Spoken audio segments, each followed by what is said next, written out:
Hello students. अब हम बात करते हैं नए टॉपिक की। इससे पिछले जो टॉपिक था हमने उस विद्युत धारा के बारे में पढ़ा। विद्युत धारा की जो बेसिक नॉलेज थी वो हमने जानी, उसका इंट्रो समझा हमने कि विद्युत धारा क्या होती है, किस तरह से चालक के अंदर प्रवाहित होती है, इसकी दिशा क्या होती है, इसका मात्रा क्या होता है, इसकी विमा क्या होती है, और हमने 1 एम्पियर की परिभाषा भी पढ़ी। अब बड़ा वहां मैंने आपको बताया था कि विद्युत धारा एक अदिश राशि है। अब यहाँ बात थोड़ा सा डिस्कस करेंगे। क्यों डिस्कस करेंगे बेटा? क्योंकि विद्युत धारा में आप जानते हो उसका मान भी होता है और उसकी एक डायरेक्शन भी होती है। ठीक है, तो वहां अदिश क्यों लिया गया उसको, जबकि इसके पास मान भी है और दिशा भी है ना? इस पर चर्चा करते हैं बेटा। अब एक बात समझिए, सदिश अदिश तो आप जानते हैं, जो वेक्टर क्वांटिटी और स्केलर क्वांटिटी होती हैं उनको हम किस तरह डिफाइन करते हैं। तो मैं आपको बता देता हूं, जो सदिश राशियां होती हैं उनको डिफाइन करने के 3 तरीके होते हैं। एक तो बेभौतिक राशियां जिनके अंदर प्रमाण होता है और एक निश्चित दिशा होती है। ठीक है बेटा, पहला पॉइंट है उनके पास प्रमाण होना चाहिए और दूसरा पॉइंट है उनके पास दिशा होनी चाहिए, डायरेक्शन एंड एम्पलीट्यूड होना चाहिए। ठीक है, तीसरा पॉइंट है कि वो राशि सदिश नियमों का या सदिश युक्त नियम का पालन करनी चाहिए। जो राशि आप ले रहे हैं वह सदिश योग नियम का पालन करनी चाहिए। अदिश राशियों में क्या होता है, बेराशि जिनके पास केवल क्या होता है, परमाणु परमाणु होता है, दिशा नहीं होती है, उन्हें हम क्या कहते हैं, अदिश राशि कहते हैं। तो देखिए बेटा, बात कर रहे हैं हम विद्युत धारा की। विद्युत धारा आप जानते हैं इसके पास परमाणु भी है और एक डायरेक्शन भी है, तो ये अदिश राशि क्यों रखी गई? तो बेटा इसका एक ही रीजन है कि जो विद्युत धारा होती है, आप देखिए बेटा, समझो इसको। जैसे कोई चालक है बेटा, हमारे पास कोई भी चालक है, जब इस पर विभवांतर लगाया जाता है तो आप जानते हैं एक विद्युत क्षेत्र जनरेट होता है। तो यहां से जो आवेश होते हैं, जो धारा होती है, आई जो धारा होती है उस डायरेक्शन में बहती है। एक निश्चित डायरेक्शन है बेटा उसकी, ध्यान रखना, एक निश्चित डायरेक्शन है ए से बी। क्लियर है? तो आप कहोगे इसमें विद्युत धारा का जो फ्लो हो रहा है वो ए से बी की ओर हो रहा है। किधर हो रहा है? ए से बी की ओर। और कितना हो रहा है? आपने बोल दिया कि 1 एम्पियर। 1 एम्पियर की जो विद्युत धारा है वो ए से बी की ओर क्या हो रही है, प्रवाहित हो रही है। ठीक है बेटा, तो नियम के अकॉर्डिंग, सदिश और अदिश नियम के अकॉर्डिंग, ये धारा जो है वो कैसी राशि होनी चाहिए, सदिश राशि होनी चाहिए। यही तो है, यही तरीका तो है इसका डिफाइन करने का।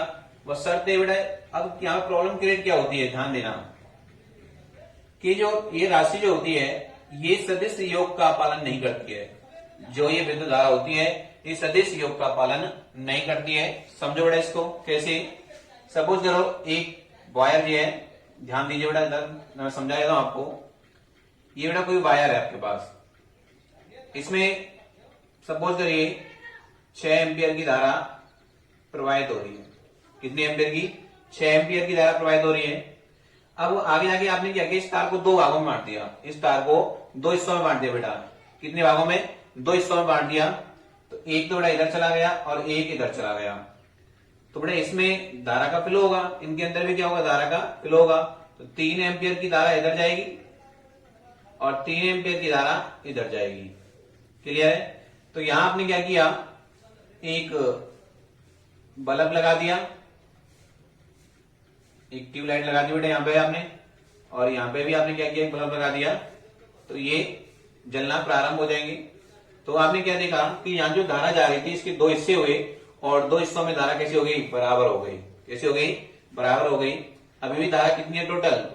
6 एम्पियर है। कितनी है बेटा? 6 एम्पियर है। क्लियर है ना? कितने एम्पियर है? 6 एम्पियर जोड़ेंगे तो आप कितनी बन जाएगी बेटा? 6 एम्पियर बनेगी, नहीं बनेगी? यहाँ पे धारा कितनी बनेगी? 6 एम्पियर की धारा बनेगी। कितनी धारा बनेगी? 6 एम्पियर की।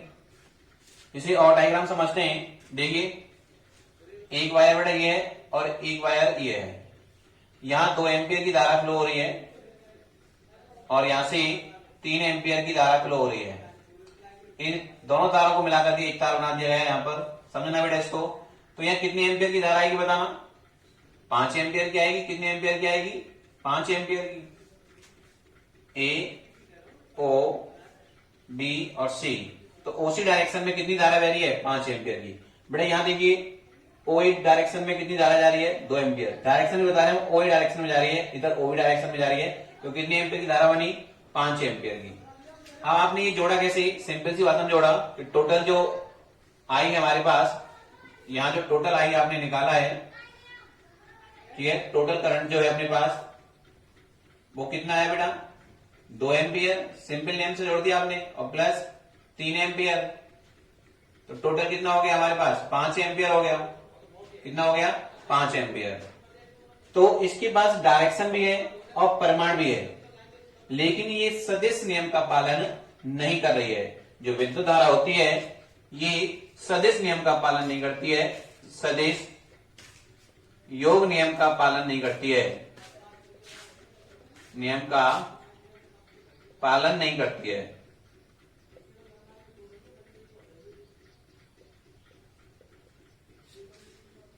ठीक है बेटा, जो विद्युत धारा होती है वो सदिश योग नियम का पालन नहीं करती है। सिंपल तरीका से जोड़ दिया जाता है, इधर 2 एम्पियर धारा आ रही है, इधर 3 एम्पियर आ रही है, तो इधर कितनी हो जाएगी, 5 एम्पियर। क्लियर है बेटा सभी का। तो बात समझ में आई कि विद्युत धारा कैसी राशि है बेटा, एक अदिश राशि है। कैसी राशि है वो, एक अदिश राशि है। कैसी राशि है, अदिश राशि। कैसी राशि है बेटा, एक अदिश राशि है। जैसे आप सपोज करो इसका मैं वो निकालते ही सदिश नियम से निकालते, तो टोटल कैसे निकालते, मैग्नीट्यूड निकाला जाता, तो हम निकालते बेटा कैसे, देखिए इधर 2 का स्क्वायर प्लस 3 का स्क्वायर, तो टोटल वैल्यू कितनी निकल के आती है हमारे पास, ये हो गया 4 और ये हो गया 9, तो कितना हो गया टोटल 13 वर्गमूल के अंदर आती है। तो इतनी धारा इसके अंदर नहीं आ रही है, कितनी आ रही है, 5 एम्पियर आ रही है। कितनी आ रही है बेटा, ओनली 5 एम्पियर धारा इस सर्किट के अंदर क्या हो रही है, फ्लो हो रही है।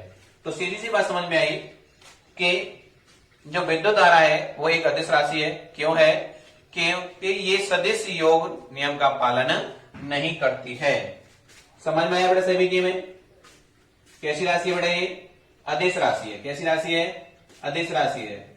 ठीक है, अब बात करते हैं थोड़ा सा अगला पॉइंट, ये समझिए कि यदि आपसे पूछा जाता है और ऑप्शन में आपको बेसिक पॉइंट वाली बात बेटा मैं आपको बता देता हूं कि जो राशियां ना सदिश होती है ना ही अदिश होती हैं, ठीक है, उन्हें हम लोग क्या कहते हैं, टेंसर क्वांटिटी कहते हैं। क्या कहते हैं, टेंसर क्वांटिटी कहते हैं, टेंसर राशि कहते हैं। ठीक है ना। तो इसको अगर ऑप्शन में आपको बेटा अदिश दे रखा है तो आपको पहले अदिश टिक करना है, और अदिश नहीं है तो क्या दे रखा होगा, टेंसर दे रखा होगा। क्या दे रखा होगा, टेंसर दे रखा होगा। ठीक है ना, तो ये टेंसर राशि होती है। कैसी राशि होती है, टेंसर राशि होती है। जैसे जड़त्व वगैरह है, समय, ऐसे बेटा समय में आप देखते हो जो समय टाइम है उसका एक फिक्स वो होता है, टारगेट तरीका होता है। जैसे कि आप जानते हैं सोमवार से मंगल आएगा, मंगल से बुध आएगा, ठीक है, और समय की डायरेक्शन होती है। जैसे कि आपने देखा है भूतकाल से वर्तमान, वर्तमान से भविष्य, ठीक है, तो इस तरह से क्या करता रहता है, वो चलता रहता है। जैसे घड़ी के टाइम में भी देखा होगा आपने, तो उसमें भी समय आगे बढ़ता रहता है, लेकिन वो कैसी राशि है, वो एक निश्चित फ्लो में चलता रहता है, उसका मान चेंज नहीं होता, तो उन्हें भी हम क्या कहते हैं, टेंसर क्वांटिटी कहते हैं। तो विद्युत धारा कैसी राशि हो गई, एक अदिश राशि हो गई। क्यों हो गई, क्योंकि ये सदिश योग नियम का पालन नहीं करती है। ठीक है ना, तो ये चीज है बेटा। उम्मीद है सबके क्लियर हो गया। तो देखिए कुछ पॉइंट और डिस्कस करते हैं इसके ऊपर हम लोग। देखिए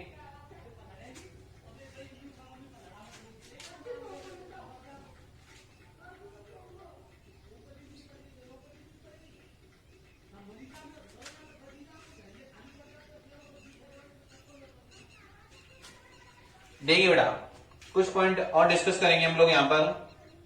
मैं कल भी डिस्कस कर सकता हूं। यदि किसी चालक के अंदर, ये कोई चालक है बेटा एल लंबाई का, एल लंबाई का चालक है, ठीक है। यदि किसी चालक में टी सेकेंड में एन इलेक्ट्रॉन फ्लो होते हैं, कितने इलेक्ट्रॉन, एन इलेक्ट्रॉन फ्लो होते हैं, तो उस चालक में बहने वाली धारा आई बराबर हो जाएगा। देखिए यदि किसी चालक में टी सेकेंड में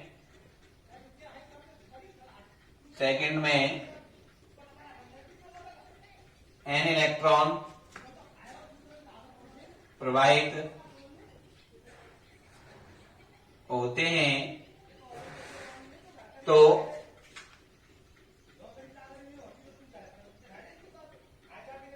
चालक में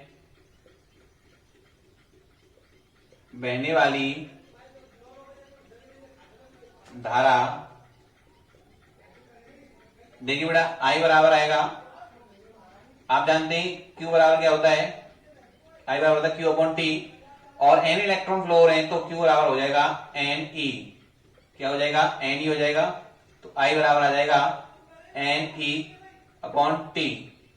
तो ये हमारे पास चालक में बहने वाली धारा आएगी कब, जब चालक में एन इलेक्ट्रॉन फ्लो हो रहे हैं। तो मैं पिछले वीडियो लेक्चर में इसको क्लियर कर चुका हूं।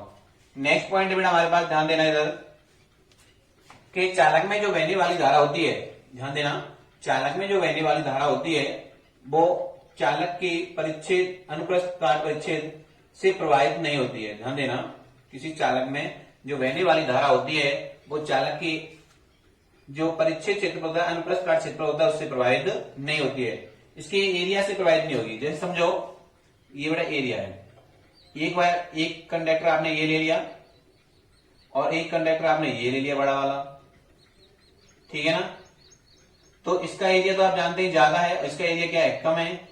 अगर इसमें 1 एम्पियर की धारा फ्लो हो रही है और इसमें भी 1 एम्पियर की धारा फ्लो हो रही है, तो इधर भी 1 एम्पियर निकलेगा, इधर भी 1 एम्पियर निकलेगा। तो सीधी बात समझ में आई कि जो धारा होती है वो चालक के अनुप्रस्थ काट पर या अनुप्रस्थ काट से प्रवाहित नहीं होती है। देखेंगे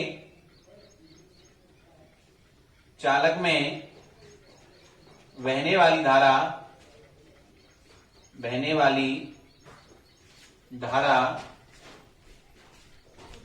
चालक के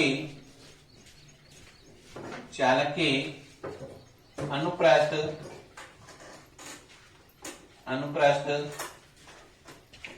काट से प्रभावित नहीं होती है, प्रभावित नहीं होती है।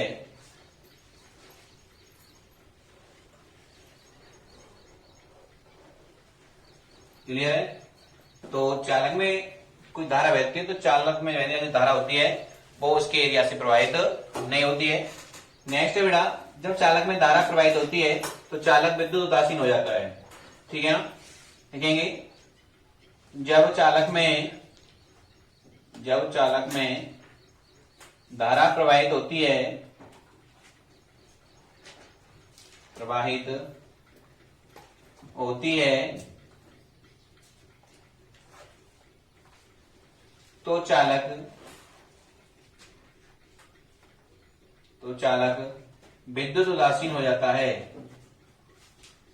तो चालक विद्युत उदासीन हो जाता है,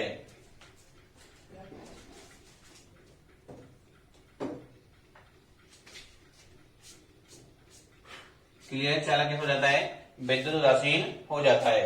बड़ा एक लाइट पॉइंट और है, देखिए बड़े इसको,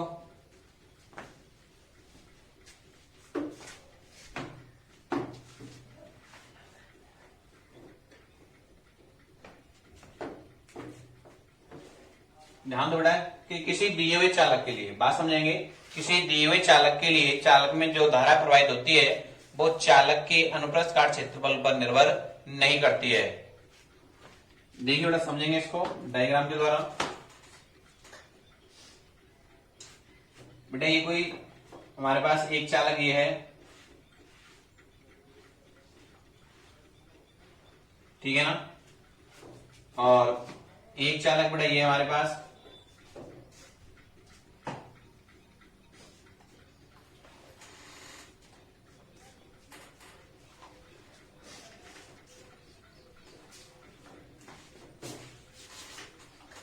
और बेटा एक चालक हमारे पास ये वाला है।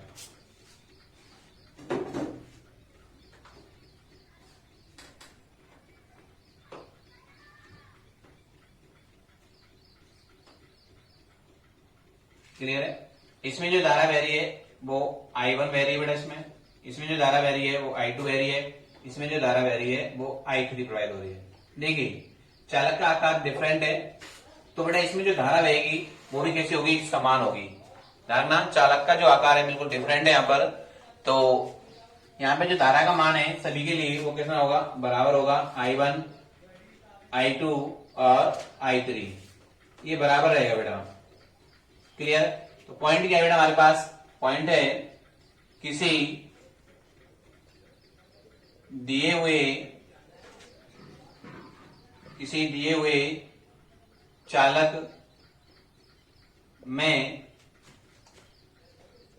बहने वाली धारा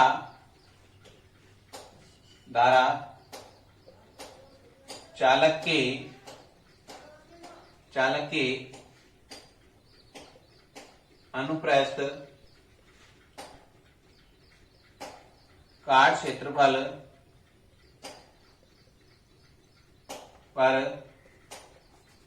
निर्भर नहीं करती है। तो ये चीज समझ में आई। तो यहाँ I1 इक्वल टू I2 और इक्वल टू I3 होगा। और धारा का मान कैसा रहेगा, समान रहेगा, चाहे उसका एरिया कुछ भी हो। अगर एरिया बदलता जाएगा तो धारा का मान नहीं बदलेगा, ऐसा नहीं है। अब आपने जैसे कि इसका एरिया है 1 मीटर स्क्वायर और दूसरे के लिए 2 मीटर स्क्वायर, तीसरे के लिए 4 मीटर स्क्वायर, एरिया तो आप बदलते रहो लेकिन धारा के मान में कोई परिवर्तन नहीं होगा। अगर आपने 1 एम्पियर की धारा फ्लो की है तो उसके अंदर 1 एम्पियर की धारा फ्लो होती रहेगी। तो बेटा एक चीज हमने यहाँ पर क्लियर की है। और एक पॉइंट है छोटा सा और देख लीजिए कि धारा को मापने के लिए एमीटर का प्रयोग करते हैं। किसका प्रयोग करते हैं बेटा, एमीटर का। विद्युत धारा को मापने के लिए एमीटर का प्रयोग किया जाता है। एमीटर को परिपथ में हमेशा श्रेणी क्रम में लगाया जाता है। किस क्रम में लगाया जाता है, श्रेणी क्रम में लगाया जाता है। तो लिखेंगे विद्युत धारा को मापने के लिए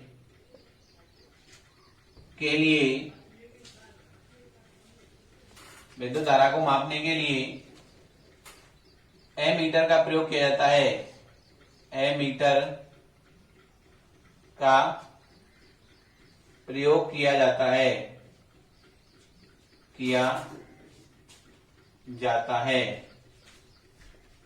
एमीटर का प्रयोग किया जाता है जिसे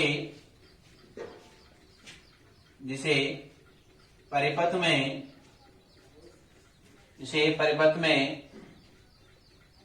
श्रेणी क्रम में लगाया जाता है। श्रेणी क्रम में लगाया जाता है।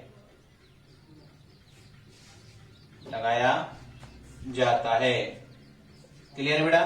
किसका प्रयोग किया जाता है, किसका प्रयोग करते हैं बेटा, एमीटर का। ये 2 पॉइंट जरूर याद रखने आपको। किसका प्रयोग किया जा रहा है, एमीटर का। और किस क्रम में लगाते हैं इसको, श्रेणी क्रम में। किस क्रम में लगाते हैं, श्रेणी क्रम में लगाते हैं। जैसे देखिए बेटा सर्किट, यहां बेटा हमने कोई भी बल्ब लगा दिया एक,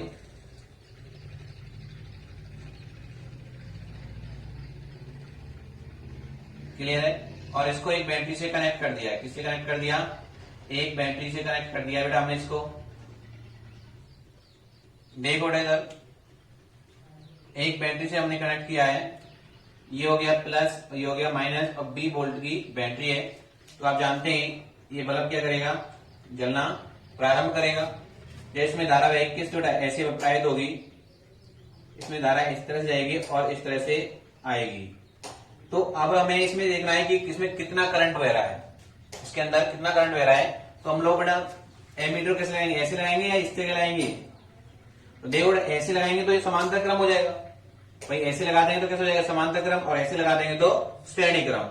तो यहाँ पे भी आप क्या कर सकते हैं, एक एमीटर लगा सकते हैं। तो यहाँ पे भी लगा सकते हैं, इसे कहीं भी लगा लीजिए एमीटर।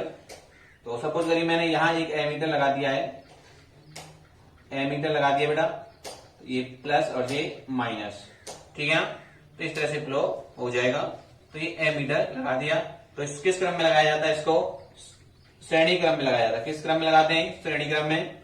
और किससे मापा जाता है, इसको एमीटर से मापा जाता है। तो ये होगी बेटा विद्युत धारा।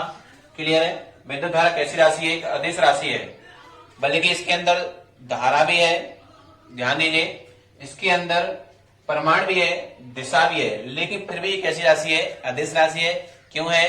क्योंकि ये सदिश योग नियम का पालन नहीं करती है। जो विद्युत धारा होती है वो सदिश योग नियम का पालन नहीं करती है, इसलिए विद्युत धारा को क्या कहते हैं हम लोग? अदिश राशि कहते हैं। तो बेटा कैसी राशि रहेगी ये?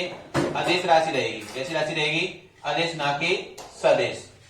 क्लियर है सभी का? ठीक है बेटा, आप इसका स्क्रीनशॉट ले लीजिए।